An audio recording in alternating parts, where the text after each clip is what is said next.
Well, I got this model RS500 Elenco Electronics Resistor Substitution box last week off of Amazon.com. Actually, at the time, I thought I was getting a kit. I didn't realize I was buying the full unit, but to tell you the truth, the way my hours have been at work, I'm kind of glad it was just a full unit, because I don't know when I'm ever going to have time to put any of this together. I bought a couple other items too that were kits, but just to give you an idea how my hours have been recently, I get up at 3:30 a.m. I work by 5, and a lot of times I'm not getting home till 7 p.m. Get home long enough to grab a bite to eat and then right back to bed and start it up again. This has been going on 7 days a week for 2 or 3 weeks, and really no end in sight. And there's probably people out there right now unemployed screaming at their computer, alright, cry me a river, and I understand.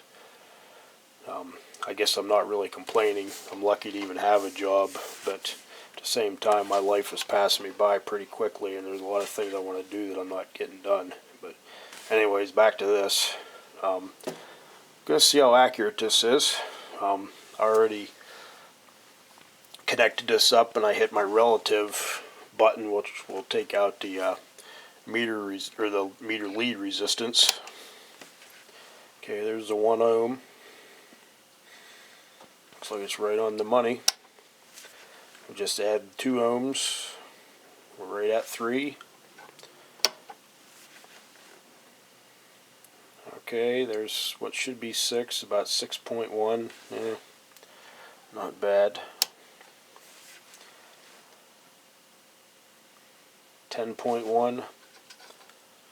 10.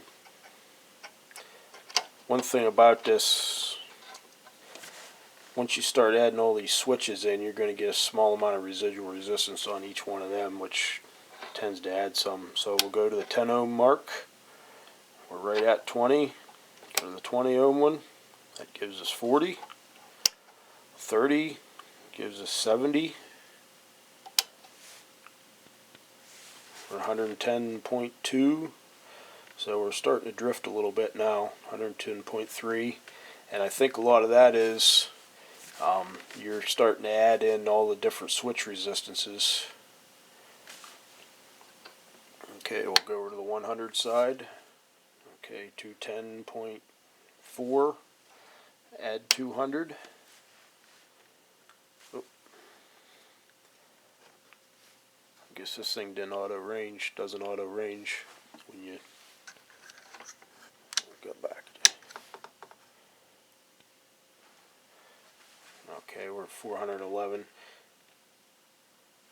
That might be some of the lead resistance adding onto that now, but okay, there's 711.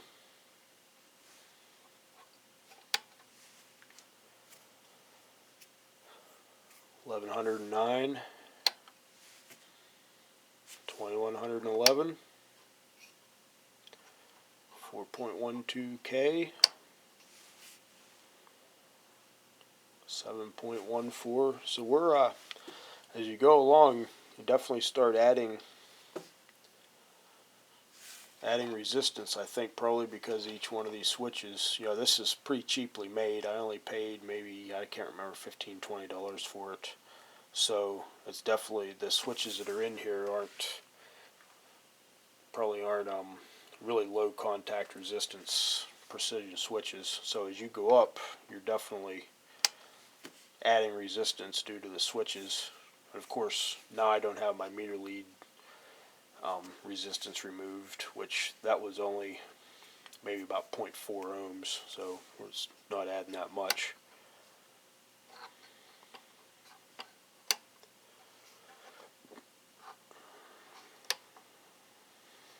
$71, 111K. Now we're into the megs. I'm not sure how high this meter will go. I may not be able to get too far into the megs. This is a fairly new meter to me, so I don't know how high it will go. Yeah, so it's starting to drift some up there.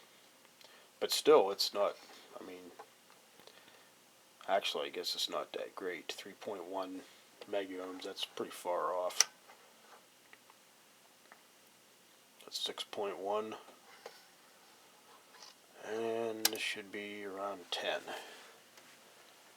Yep, about 10.07. So I don't know, overall it's not that bad. I guess get it into range that needs to be. I guess I missed a few here, didn't I? That might explain why it was off some.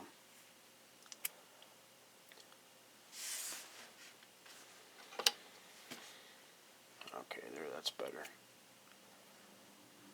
But still, it's alright. It's not super precision.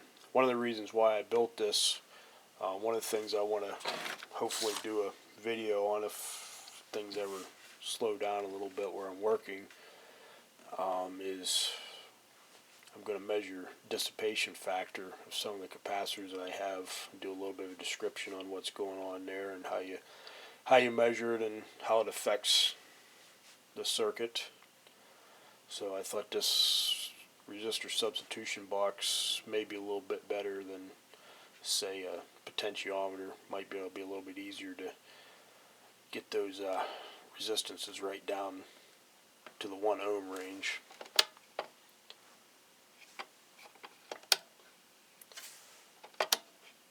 So we'll see what happens.